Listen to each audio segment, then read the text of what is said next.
Okay sir. நம்ம இது இப்ப காங்கிரஸ் பார்த்துட்டோம். அதே மாதிரி ஏடிஎம்கே பார்த்துட்டோம். அடுத்தது நம்ம பிஜேபி எப்படி இருக்கின்றத பார்ப்போம். ஆளும் கட்சி மத்தியில் ஆளும் கட்சி. பிஜேபிக்கு என்ன சொன்னா ஜனசங்கம்னு இருந்தது. 50கள்ல ஆரம்பிச்சு ஜனசங்கம் தொடர்ந்து இருந்திருந்தது. ஜனசங்கம் ஆனால் 77ல் வந்து பல கட்சிகள் சேர்ந்து ஜனதா அப்படின்னு ஒரு கட்சி. இப்போ இந்தியா கூட்டணி, இவங்களாம் ஒரு கூட்டணி தான். அவங்க எல்லாம் தன்னோட சின்னத்தை விட்டு தன்னுடைய ஐடென்டிட்டியை விட்டு 77ல் ஜனநாயகத்தை காப்பாற்ற வேண்டும்னு இவங்க எல்லாம் ஒன்றா சேர்றாங்க. ஜனதா பார்ட்டின்னு உருவாங்க. ஜனசங்கத்துக்கு அந்த காலத்துல சிம்பிள் வந்து விளக்கு, அதை விளக்கே விட்டுறாங்க.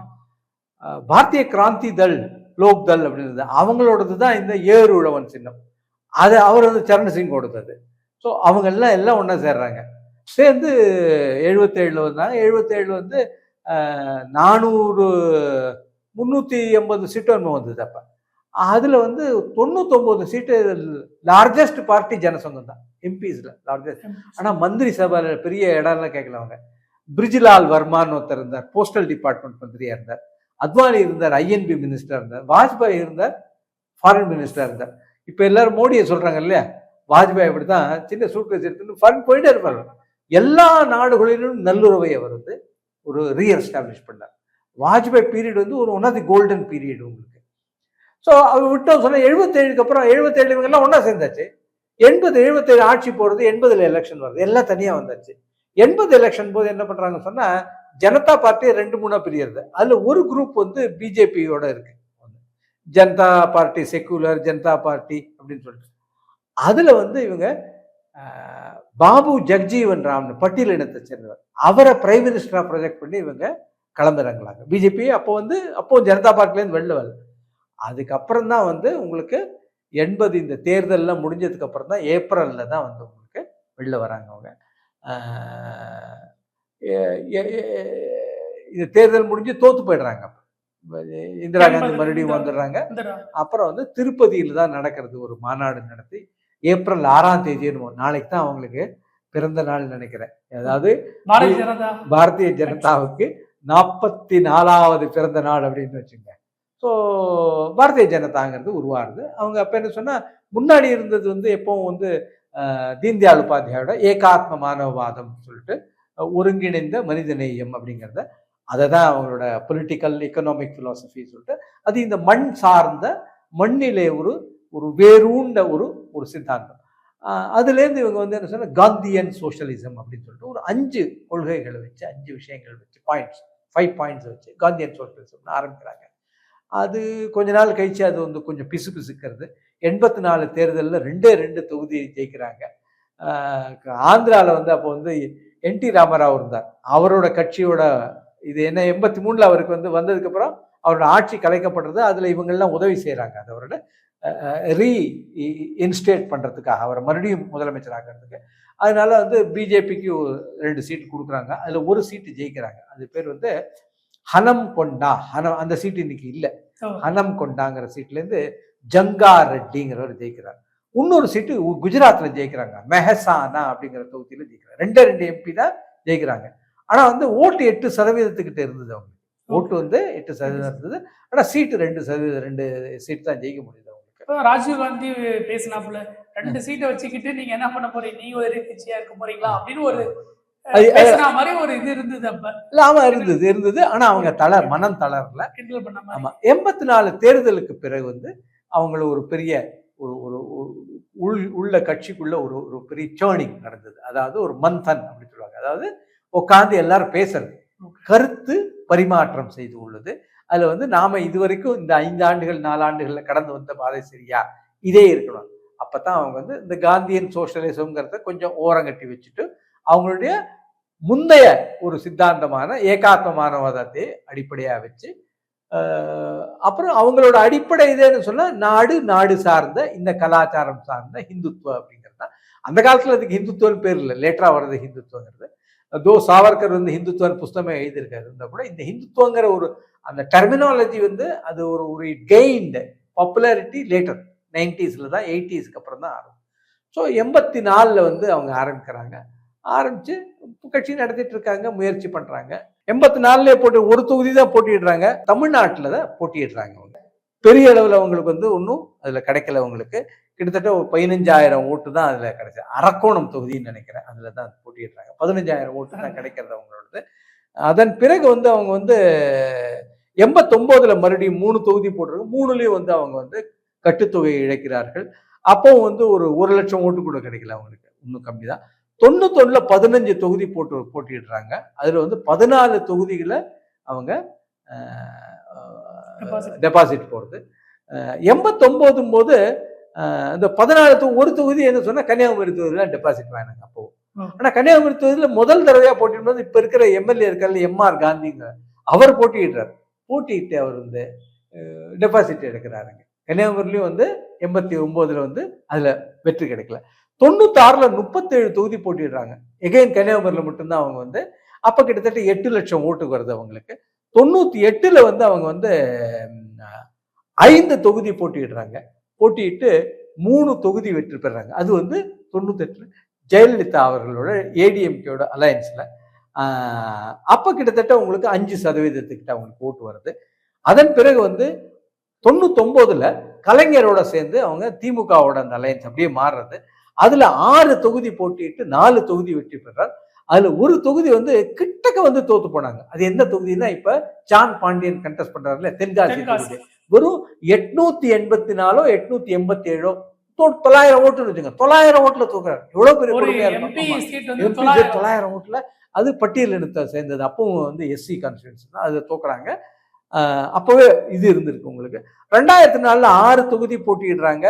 ஒரு தொகுதி தான் வெட்டிடுறது, ஒரு தொகுதி தான் டெபாசிட்டே வாங்குறாங்க. அது வந்து 2004ல் வந்து ஜெயலலிதா அம்மையாரோட கூட்டணியில போறாங்க அவங்க.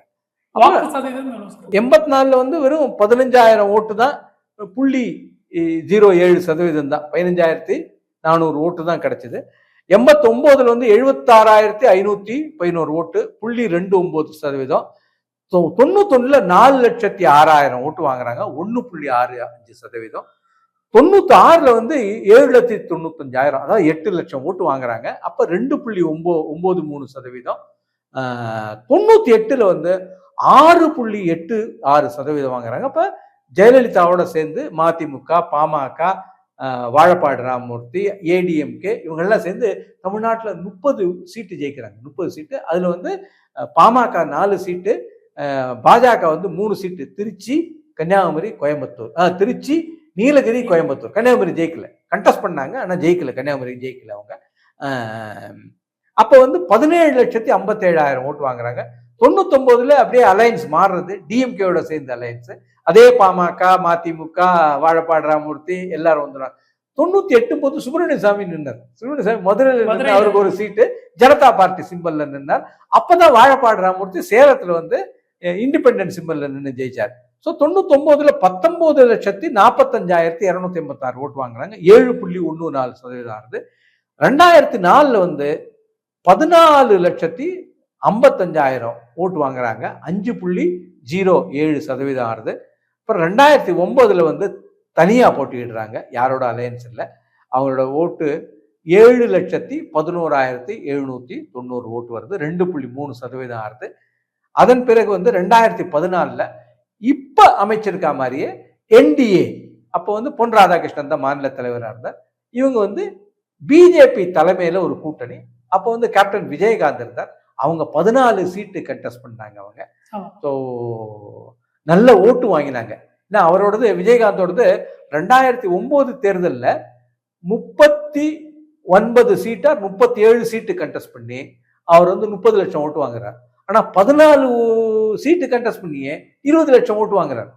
அதாவது 25 தொகுதிகள் கம்மியா கண்டெஸ்ட் பண்ணிட்டு, 39 தொகுதி கண்டெஸ்ட் பண்ணி 30 லட்சம் ஓட்டு. ஆனா 14 தொகுதி கண்டெஸ்ட் பண்ணி உங்களுக்கு 20 லட்சம் ஓட்டு. அதனால 25 சீட்டோட ஓட்டையும் இது பண்ணணும்னு சொன்னா உங்களுக்கு இந்த தடவையும் அதே ஓட்டை வச்சிருந்தாருங்கிறத சொல்லலாம். அவர் கண்டெஸ்ட் பண்ணாதனால உங்களுக்கு எதிர்கட்சி தலைவராக வந்துட்டாரு. ஆமா. பிஜேபி வந்து என்ன சொன்னா 2014ல் அவங்களும் ஒரு 11 சீட்டு கண்டெஸ்ட் பண்ணாங்க.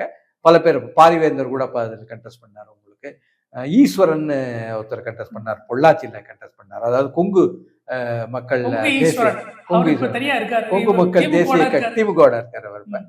கொங்கு மக்கள் தேசிய கட்சி அந்த சார்பில் வந்து பண்ணார் உங்களுக்கு.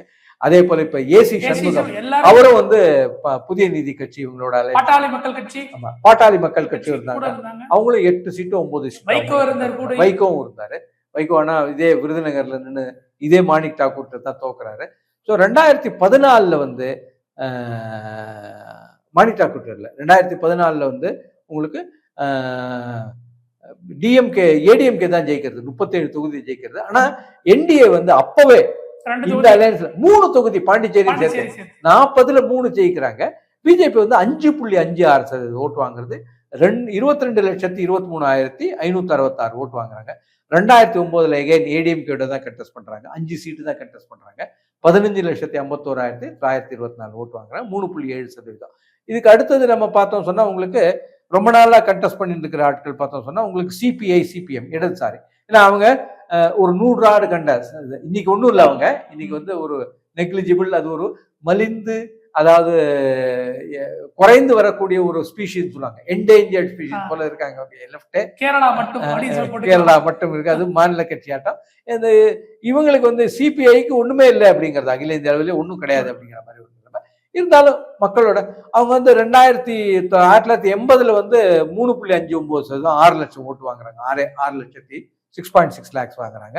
7,30,000 38,000 1984 மறுபடியும் 3,41,000 3.41% ஓட்டு இருக்கவங்களுக்கு அதுல இருந்து குறைய ஆரம்பிக்குது. 3லேருந்து 89லேருந்து அவங்களோட ஓட்டு சதவீதம் 2% வருது. பாராளுமன்றம்னா 2% வருது.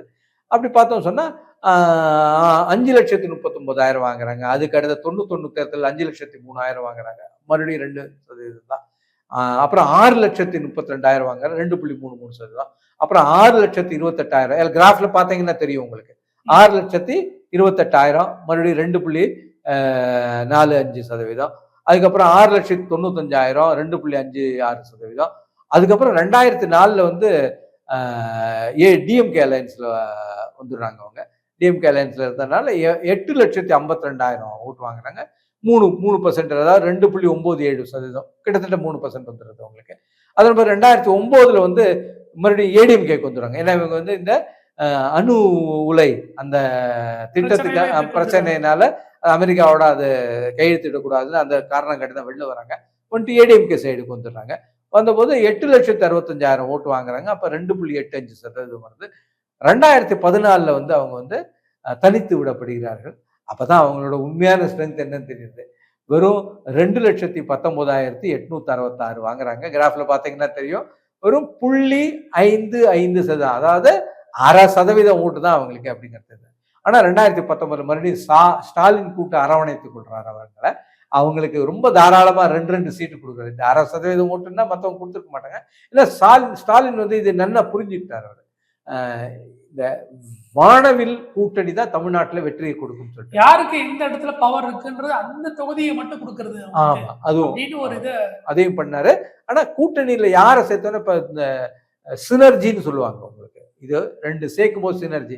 இப்ப மேத்தமேட்டிக்ஸ்ல எல்லாம் பார்த்த கூட அல்ஜிப்ரால a+b² சொன்னா ஒரு a² ஒரு b² கிடைக்கும், அதோட ஒரு 2ab கிடைக்கும். அது போலதான் இது வச்சுக்கோங்க. இந்த 2ab வந்து சினர்ஜி உங்களுக்கு. இது இந்த கூட்டணி பண்ணும்போது ஒரு 2ab எக்ஸ்ட்ராவா கிடைக்கும், அதுதான் உங்களுக்கு. ஸோ அவங்க 2019 கிட்டத்தட்ட மறுபடியும் 3% ஓட்டுக்கே வந்துடுறாங்க. அவங்க 2.5%, 10 லட்சம் ஓட்டு வாங்குறாங்க. கம்யூனிஸ்ட் வந்து 10 லட்சம் ஓட்டு வாங்கினது. கம்யூனிஸ்ட் 51, 57 தேர்தல் எல்லாம் 10% ஓட்டு வாங்கியிருக்காங்க. ஆமா. ஆனா வந்து அதன் பிறகு வந்து அப்ப என்ன சொன்னா மெட்ராஸ் மாகாணம்னு இருந்த சமயம் உங்களுக்கு, அதுல அதுக்கப்புறம் வந்து வந்ததில்லை. இப்ப அடுத்தது பார்த்தோம் சொன்னா நம்ம வந்து 2014 ஒரு குறிப்பிடத்தக்க ஒரு தேர்தல், வாட்டர் ஷெட். எல்லாருமே தனித்தனியான திமுக, அதிமுக, பிஜேபி, கம்யூனிஸ்ட் எல்லாமே தனித்தனியா. பிஜேபி தன் தலைமையில ஒரு கூட்டணி தன் தலைமையில வச்சு அதை கண்டினியூ பண்ணியிருந்தாங்க. அதே போல மார்க்சிஸ்ட் கம்யூனிஸ்ட் பார்த்தோம் சொன்னா கிராஃப்ல பாத்தீங்கன்னா தெரியும், 5,91,000 வாங்குறாங்க 1980 தேர்தலில், 3.21%. அதுக்கப்புறம் 6,14,000 கீழே வந்துடுது, 2.84. அதன் பிறகு 89 வந்து 9,65,000 வராங்க, 3.66. அதுக்கப்புறம் வந்து 91 வந்து 6,11,000 2.48 வருது. அதுக்கப்புறம் 96 வந்து அவங்க மதிமுகவோட சேர்ந்து பயணிக்கிறாங்க. மார்க்சிஸ்ட் கம்யூன் சிபிஐ வந்து இவங்களோட இருக்கு, டிஎம்கேவோட இருக்கு. ஆனா இவங்க வந்து மார்க்சிஸ்டோட சேர்ந்து பயணிக்கிறாங்க. 4,93,000 வருது. 1.82% தான் வருது அவங்களுக்கு. அடுத்த தேர்தலில் வந்து 98ல் இவங்க வந்து விடப்படுறாங்க. அவங்க விடப்பட்டோன்னு என்ன பண்ணு சொன்னா, அந்த தேர்தலில் தான் கலைஞர் கம்யூனிஸ்டுக்கு 2 பேருக்கும் சேர்த்து 2 சீட்டு தான் கொடுக்குறாரு. இவங்க என்ன சொன்னா, சிபிஎம் வந்து ஆளுக்கு 2 சீட்டு கேட்கறது கொடுக்கல. நாங்க கூட்டணி விட்டு வெளில போறோம்னு கொஞ்சம் முடிவு பண்றாங்க அவசரமா. சிபிஐ வெளில போல, லெப்டோட யூனிட்டி நாங்கெல்லாம் அண்ணன் தம்பி சேர்ந்து இருக்கோம்னு போடல. ஐயா அந்த 2 சீட்டு எங்களுக்கு கொடுங்க, நாங்க கண்டெஸ்ட் பண்றோம்னு சொல்லிட்டு ஸோ அப்ப வெளில போயிட்டு தனியா கண்டெஸ்ட் பண்றாங்க. வெறும் 1.63%, 0.6% தான் வாங்குறாங்க. 1,61,000 ஓட்டு. கிராஃப்ல பாத்தீங்கன்னா தெரியும் உங்களுக்கு. அடுத்து 99ல மறுபடியும் வந்து இவங்க அதிமுகவோட வந்துடுறாங்க. ஏன்னா காங்கிரஸோட போல சரியா இருக்காதுன்னு சொல்லிட்டு அவங்களுக்கு கன்வீனியன்ஸ் நல்லா தெரியும். கூட்டணி இல்லாம ஒண்ணும் பண்ண முடியாது. நல்ல கூட்டு அவியல் போல அவங்க வந்து சரியா 6,39,000 ஓட்டு வாங்குறாங்க. 2.35%. அதன் பிறகு 8,24,000 2004 தேர்தல் போது அப்போ வந்து டிஎம்கேயோட இருக்காங்க. 2.8% ஓட்டு. மறுபடியும் வந்து 2009ல வந்து அதிமுகவுக்கு வந்துடுறாங்க. வந்தாலும் 6,69,000, அது வந்து 2.2%. மறுபடியும் 2014ல எல்லா கம்யூனிஸ்டுமே கைவிடப்பட்டனால இவங்களும் வந்து 0.55%. கம்யூனிஸ்ட் பார்ட்டி ஆஃப் இந்தியாவை போலவே மார்க்சிஸ்டும் வந்து 0.55%. ஒரு 2,20,000 ஓட்டு வாங்குறாங்க. அதன் பிறகு 2019 மறுபடியும் ஸ்டாலின் அரவணைத்து அவர்களுக்கு கொடையாக 2 சீட் வராங்க. 10 லட்சம் ஓட்டு வாங்குறாங்க. கம்யூனிஸ்ட் வந்து இந்த 11 தேர்தலில் 10 லட்சம் வாங்கினது 2019 தேர்தல் 2019 தான். இதுக்கு நடுவில் சொன்னா பாமகன்னு ஒரு கட்சி நம்ம தமிழ்நாட்டில் வந்தது. 89ல இருந்து அவங்க இருக்காங்க. 90ல இருந்து அவங்க ரொம்ப வியாபகமாச்சு. ஸோ 89 தேர்தல் அவங்க என்ன பண்றாங்க சொன்னா, பாமக வந்து 15,36,000 ஓட்டு வாங்குறாங்க. கிராஃப்ல பாத்தீங்கன்னா தெரியும். 5.82%. 91ல 5.14%. 12,69,000 ஓட்டு வாங்குறாங்க. 96ல எல்லாரையும் பாதிச்சுது. எப்படி வந்து வைகோ வந்தாரு எல்லாம். ஏன்னா எல்லா ஓட்டுமே ஜெயலலிதா எதிர்ப்பு ஓட்டுகளும் ஒரு இடத்துல போய் குவிஞ்சுது. எங்க குவிஞ்சுதுன்னா டிஎம்கே தலைமையிலான அணிக்கு. அப்போதான் வந்து ரஜினிகாந்த் வாய்ஸ் கொடுத்தார் டிஎம்கேக்கு. ஷோ வந்து இந்த அலையன்ஸ் எல்லாம் ஏற்பாடு பண்றதுக்கான புது கட்சி ஒண்ணு ஆரம்பிச்சு அந்த கட்சி பிறந்த உடனே வந்து 20 சீட்டு வாங்கி அது வந்து 27% ஓட்டை வாங்கிட்டு, ஸோ அந்த சமயத்துல இவங்களோட ஓட்டு வங்கி வந்து சரிஞ்சு 5,50,000 வருது. அப்போ வந்து 2.03% தான் வருது. ஆனா 98ல இவங்க மறுபடியும் டிஎம்கே ஏடிஎம்கே அலையன்ஸ் வந்துடுறாங்க. பிஜேபி அவங்களோட சேர்ந்து வாஜ்பாயை வந்து அடுத்த பிரதமர் வாஜ்பாய் தான் சொல்லி இவங்க வராங்க. அதுல வந்து 15,48,000 ஓட்டு வாங்கி 6.05% வந்துடுது உங்களுக்கு. அதன் பிறகு 99ல அப்படியே இந்த பக்கம் வராங்க. அப்ப கண்டெஸ்ட் பண்றது ரொம்ப அதிக சீட்டு, 8 சீட்டு கண்டெஸ்ட் பண்றாங்க அவங்க. அதுல 5 சீட்டு ஜெயிக்கிறாங்க அவங்க. அப்போ வந்து 7 சீட்டு கண்டெஸ்ட் பண்றாங்க. 7 சீட்டு கண்டெஸ்ட் பண்ணி 5 சீட்டு ஜெயிக்கிறாங்க. 22,36,000 ஓட்டு வருது. 2004ல வந்து எகைன் அவங்க வந்து டிஎம்கேயோட இருக்காங்க. இருந்துட்டு 19,27,000 ஓட்டு வாங்கிட்டு 6.71% அவங்களுக்கு கிடைக்கிறது. அதுபோல் 2009ல அங்கேருந்து ஜெயலலிதா பக்கம் வந்துடுறாங்க. அவங்க 5 வருஷம் அங்கே ஆட்சியில் இருந்து ஜெயலலிதா பக்கம் வந்துடுறாங்க. வந்துட்டு அப்பதான் இந்த அசம்பிளி இது நாடாளுமன்றத்தோட சேர்த்து எங்களுக்கு ஒரு இந்த இது கொடுக்கணும், ராஜ்யசபா சீட்டு கொடுக்கணும்னு சொல்லிட்டு. ஸோ 17,36,000 ஓட்டு வாங்குறாங்க. 5.71% கிடைக்கிறது உங்களுக்கு. 2014ல பிஜேபி தலைமையினால தேசிய ஜனநாயக கூட்டணியில் வராங்க. 18 லட்சம் ஓட்டு தான் வாங்குறாங்க. ஒரு சீட்டு ஜெயிக்கிறாங்க தர்மபுரி. இதுல இந்த பிஜேபி தலைமையில 3 சீட்ல அவர் ஒரு சீட்டு, பொன்னார் வந்து இதுல கன்னியாகுமரி ஜெயிச்சாரு. இங்க இந்த இதுல பாண்டிச்சேரியில இவங்க ஜெயிச்சாங்க. தருமபுரியில அவர் ஜெயிச்சார். பாண்டிச்சேரியில வந்து என்ஆர் காங்கிரஸ் ஜெயிச்சாங்க. ஸோ அப்போ வந்து 18 லட்சம் ஓட்டு வாங்கி 4.5 2014ல. 2019ல ஏடிஎம்கே அலையன்ஸோட என்டிஏல இருக்காங்க. அப்ப 22,97,000 23 லட்சம் வாங்குறாங்க. ஆனா வந்து ஓட்டு சதவீதம் வந்து 5.5. ஸோ இவங்களோட பேஸ் ஓட்டு சொன்ன தமிழ்நாடு பொறுத்தமட்டில் 5.5லேருந்து 6. அதான் பாமகவோட பேஸ் ஓட்டு வந்து 5.5லேருந்து 6. அப்புறம் இவங்களுக்கு பாக்கெட் சப்போர்ட் தான் வட தமிழ்நாட்டில் தான் இவங்களுக்கு. அப்புறம் மேற்கு தமிழ்நாட்டில் சில தொகுதிகளும் தான் இவங்களுக்கு சப்போர்ட் இருக்கு. வட தமிழ்நாட்டில் 10 தொகுதிகள்ல. அப்புறம் சென்னை சிட்டி உள்ள பெருசு கிடையாது. சென்னை சிட்டிக்கு வெளியில இருக்கிற அரக்கோணம் அண்ட் திருவள்ளூர், ஸ்ரீபெரும்புதூர் அங்க கொஞ்சம் உண்டு. அப்புறம் சென்னை வெளியில இருக்கிறது கிட்டத்தட்ட 12 தொகுதிகள் இருந்து சென்னை சிட்டி அண்ட் வட தமிழ்நாட்டில் 12 தொகுதிகளும்.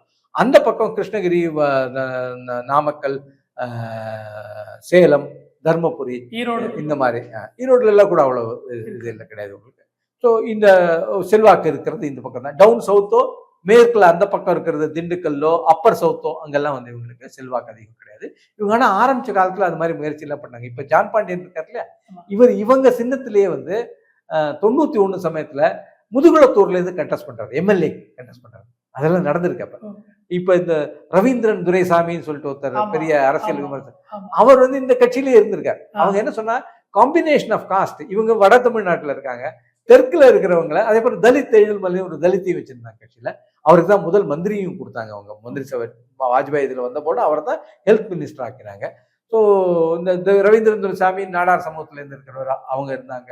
இவர் தேவர் சமூகத்துல இருந்து, முக்குளத்தூர் சமூகத்துல இருந்து இவர் ஜான் பாண்டியன் இருந்தார். இதெல்லாம் சேர்த்து ஒரு பண்றதுக்கு அவங்க பெரிய முயற்சி பண்ணார். அது என்னமோ ஜாதகம் எனக்கு நம்பிக்கை உண்டு. அது பிறந்த நேரம் வந்து ஓரளவுக்கு தான் வளர்க்கும். சில கட்சிகள் பிறந்த நேரம் தான் மேலே கொண்டு போக வச்சிருக்கோம். அந்த மாதிரி ஒரு இது பிறகு பார்த்தோம் சொன்னா, நமக்கு இப்ப சமீபத்தில் வந்த விசிகாவை பார்த்தோம் சொன்னா அவங்களுக்கும் ஒரு 6%. இவங்கெல்லாம் என்ன சொன்னா, கம்யூனிஸ்ட், இந்த கம்யூனிஸ்டும் மார்க்சிஸ்ட் கம்யூனிஸ்ட், இந்த கம்யூனிஸ்ட், விசிகா, இவங்கெல்லாம் 1% சொல்லலாம். 1% அவங்களோட பேஸ் ஓட்டு, அவ்வளவுதான். இப்ப மதிமுக சொன்னா மதிமுக 96ல வருது. ஆனா 96ல அந்த புயல் அடிச்சுட்டு இருக்கிற சமயத்துல ஒரு இப்ப நம்ம சொல்லலாம், பஞ்சு விற்க போனேன் காத்தடிச்சது, உப்பு விற்க போனேன் மழை பெஞ்சதுங்கிற மாதிரி அவர் கட்சி ஆரம்பிச்ச சமயத்துல இங்க தமிழ்நாட்டுல ஒரு பக்கமா எல்லா அரசாங்க எதிர்ப்பு ஓட்டுகள்லாம் வந்து அங்க போய் சேர்ந்து, அதனால வந்து அவர் கட்சி 5.5% மேல பதிப்படும். அது அப்படியே தொடர்ந்தது. 96, 98, 99, 2004 தொடர்ந்து 2009, 2014 வரைக்கும் இருந்தது. ஆனா 14க்கு அப்புறம் அவர் கட்சி வந்து ஒரு நீண்ட சரிவை பார்த்து, அதுக்கப்புறம் என்னாச்சுன்னா, போன முறை வந்து கட்சி சிம்பல் இல்லாம ஒரே ஒரு சீட்டு தான் கண்டெஸ்ட் பண்ணாங்க. இவருக்கு ஒரு ராஜ்யசபா சீட்டு. இந்த முறையும் ஒரே ஒரு சீட்டு தான். ராஜ்யசபா இருக்கா இல்லையா தெரியல. கட்சியே வந்து ஒரு அழிந்து போகக்கூடிய ஒரு நிலைமையில தான் இன்னைக்கு பாமக, அது மதிமுக இருக்கு. மதிமுகவோட பேசுன்னு சொன்னா அதே 1%, 1.5% தான் சொல்லிட்டு, இதுல வந்து விஜயகாந்த் 2006ல கட்சி ஆரம்பிக்கிறார். 6ல ஆரம்பிச்சுட்டு கிட்டத்தட்ட 8%க்கு மேல வந்து அசம்பிளி இதுல அவர் எடுக்கிறார் உங்களுக்கு. அதன் பிறகு 2009 பாராளுமன்ற தேர்தலில் சந்திச்சு 30 லட்சம் ஓட்டு எடுக்கிறாரு. 10%, 10.1 எடுக்கிறார். பெரிய சென்சேஷன் ஆயிடுறது. ஏன்னா 10%ன்னா நீங்க 30% எட்டக்கூடிய ஒரு தூரத்தில் தான் இருக்கிறீர்கள். ஏன்னா 15% இருந்தால் போறோம், 13% போறோம்.